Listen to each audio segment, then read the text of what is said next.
tous, c'est Michael du site web itconnect.fr et bienvenue dans cette vidéo dans laquelle nous allons voir comment intégrer des machines virtuelles de VMware Workstation dans un réseau virtuel GNS3.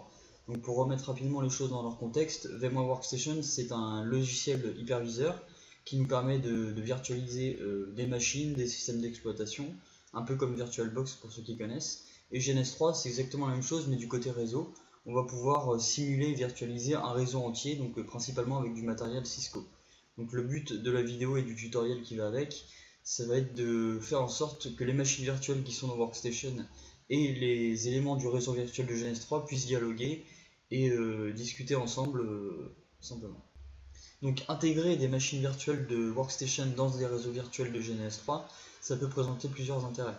On va par exemple pouvoir tester une configuration ou une architecture spécifique avec à la fois le système et le réseau. On va pouvoir par exemple tester le contexte si dans un système de redondance, si une des machines tombe, est-ce que ça réagit correctement par rapport à ma configuration.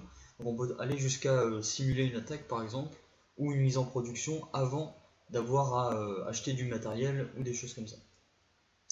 Donc pour schématiser rapidement ce qu'on va faire avec les deux logiciels, donc Workstation et GNS3, on a ici sous Workstation nos machines virtuelles, et par défaut avec Workstation on a deux cartes réseau qui sont dites virtuelles, donc qui sont directement liées à l'hôte physique, donc le poste ou le serveur qui joue le rôle d'hyperviseur à travers Workstation, et on peut d'ailleurs en créer d'autres.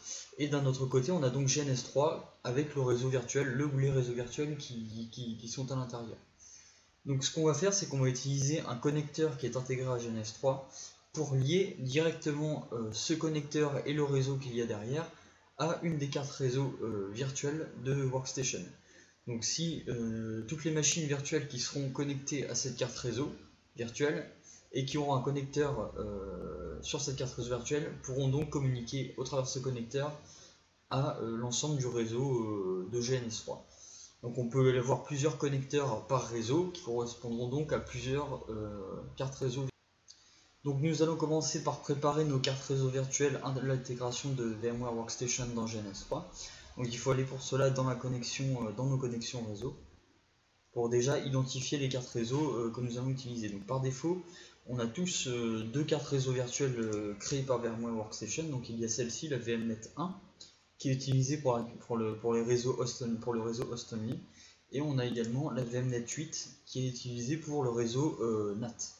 Donc ce que je fais dans le tutoriel par souci de simplicité et même hors du tutoriel, c'est qu'en général je les renomme pour les identifier plus clairement.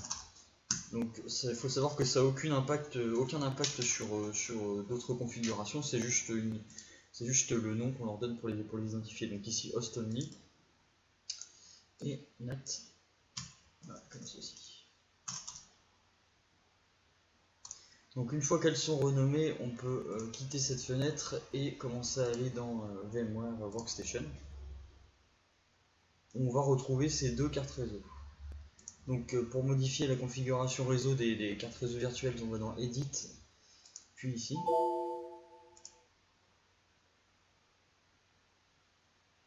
Et là voilà, on voit nos différentes cartes réseau. Donc comme je l'ai dit tout à l'heure, la VMnet 8 qui est la carte réseau pour le réseau NAT, et la VMnet 1 qui est la carte réseau pour le réseau host only. Donc dans le tutoriel je montre comment modifier tous ces paramètres, ici je vais me contenter de les expliquer. Donc on a ici le paramétrage NAT qui est activé, donc on sait que les machines virtuelles dans ce réseau vont être actives sur ce réseau là, donc 192.168.10. On peut aller plus rapidement dans le paramétrage DHCP que l'on voit ici, et également préciser l'adresse IP de la passerelle pour ce réseau qui sera ici 10.2. Donc on n'est pas dans l'obligation pour intégrer Workstation à GNS3 de modifier ces paramètres, bien que je le montre dans le tutoriel, mais ici c'est juste pour vous montrer à quel réseau, sur quel réseau on va aller. Donc on va par exemple aller sur le réseau NAT. On pourra également créer une nouvelle carte réseau qui sera dédiée au réseau GNS3 pour en avoir plusieurs par exemple, avoir plusieurs connecteurs sur plusieurs cartes réseau virtuelles, mais ici on va se contenter de faire simple et d'aller sur cette carte réseau là. Donc une dernière chose qu'il va falloir vérifier sur là où les machines virtuelles que l'on compte intégrer au réseau GNS3, c'est le paramétrage de leur carte réseau. Donc par exemple, si j'utilise cette machine virtuelle-ci, je vais aller dans les paramètres, et comme on a dit tout à l'heure que l'on comptait utiliser le réseau NAT, je vais ici également mettre sa carte virtuelle sur la carte réseau virtuelle NAT que nous allons utiliser dans GNS3. Voilà. Donc maintenant on peut passer à la partie GNS3. Il faut bien penser à le démarrer en tant qu'administrateur, puisque le connecteur que nous allons mettre en place pour lier GNS3 et Workstation va avoir besoin d'accéder au paramétrage des cartes réseau. Donc pour ça, il faut un privilège administrateur.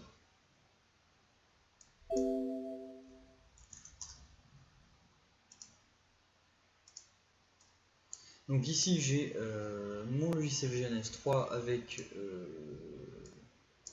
on va mettre un routeur par exemple. On va également mettre un switch. Donc après ça s'intègre à tous les réseaux, mais là je fais un réseau de base pour être concis. Dernière chose que nous allons faire, donc c'est l'implémentation du connecteur. Donc on va ici sur cette icône et on sélectionne le nuage et nous allons le glisser ici. Donc je paramétrerai mes éléments réseau plus tard. Ici nous allons aller dans configurer, dans C1, et dans générique Ethernet NIO, nous allons voir nos différentes cartes réseau qui se situent donc sur notre hôte.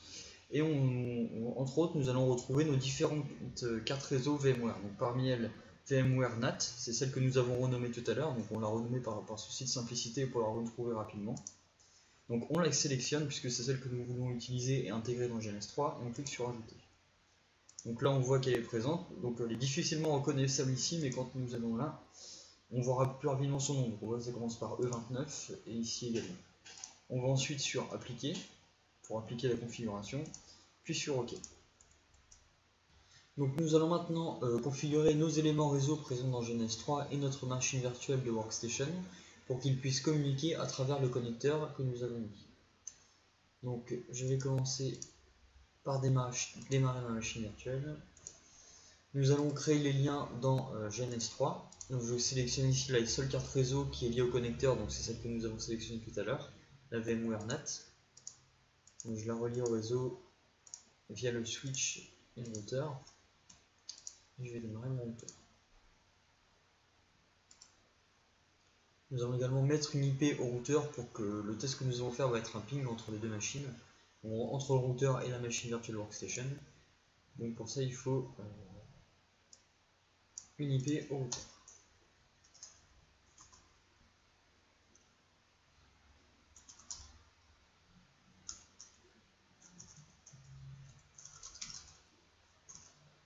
Donc je vais sur l'interface Ethernet 0 qui est l'interface E0 que nous avons vu tout à l'heure.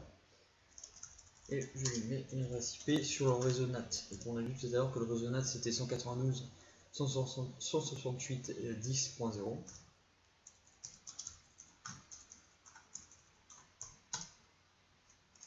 On valide les paramètres. Donc on va laisser cette fenêtre de côté. Et on va maintenant passer à la configuration réseau de notre machine virtuelle. Donc du côté de notre machine virtuelle, nous allons simplement nous assurer qu'elle a bien une IP sur le même réseau du connecteur et du routeur qui est dans GNS3 pour qu'ils puissent communiquer. Donc moi je suis sous une Debian, donc nous allons aller dans ETC Network Interface. Je vois ici mon interface ETH0 qui est la seule carte réseau de ma machine virtuelle en mode DHCP. Ce qu'on a vu quand on a été tout à l'heure dans la configuration de VMware Workstation, c'est que le DHCP était activé. Donc je vais simplement me contenter de faire un service networking restart pour redémarrer le service réseau. Donc ici mon IP est 192.168.10.61 et je vais simplement pinguer le routeur qui est dans GNS3 pour voir s'ils arrivent à communiquer. Donc je lui ai mis l'IP 254 et là on voit que le ping me répond. Donc d'un autre côté on peut également aller sur notre routeur et faire le ping dans l'autre sens. Alors c'était 61 et on voit que ça ping bien également. Donc pour revenir à notre schéma de départ, on a bien notre routeur qui est ici, dans le réseau virtuel GNS3, qui arrive au travers du connecteur à travailler et à dialoguer au niveau réseau avec la machine virtuelle qui est sur VMware Workstation. C'est tout pour ce tutoriel vidéo. Si vous avez des questions, des réflexions ou des réactions par rapport au tutoriel, à la configuration qui est expliquée ou à la vidéo, n'hésitez pas à l'écrire dans les commentaires, donc aussi bien sur le site que sur YouTube ou dans notre forum pour des questions plus techniques. Voilà.